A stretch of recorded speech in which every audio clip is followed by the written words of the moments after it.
La discarica siculiana è chiusa per lavori di adeguamento tecnico degli impianti. Si tratta di procedere ai lavori di biostabilizzazione, ossia un trattamento che rende riciclabili in parte i rifiuti e che è imposto nell'ambito dell'ordinanza accordo tra Assessorato regionale e Ministero dell'Ambiente.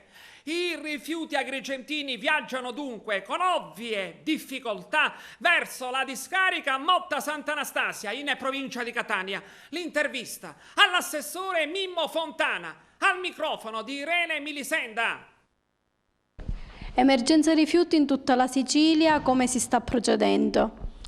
Finalmente è arrivata l'ordinanza, quindi quantomeno la nuova ordinanza, quindi quantomeno la Regione ha deciso dove dobbiamo scaricare fino al 30 giugno. Noi di Agrigento, assieme a tutti quelli che scaricavano a Siculiana, dovremo scaricare a Catania.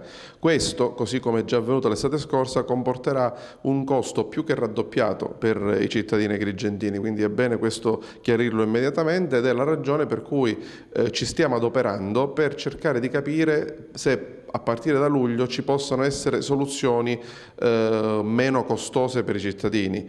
Stiamo valutando la possibilità di portare i rifiuti all'estero. Ovviamente questo non lo possiamo fare da soli, questa è una decisione che deve essere autorizzata dalla Regione e che deve assumere assieme a noi l'intera SRR, quindi gli altri comuni della provincia di Agrigento che assieme a noi fanno parte della società di regolamentazione.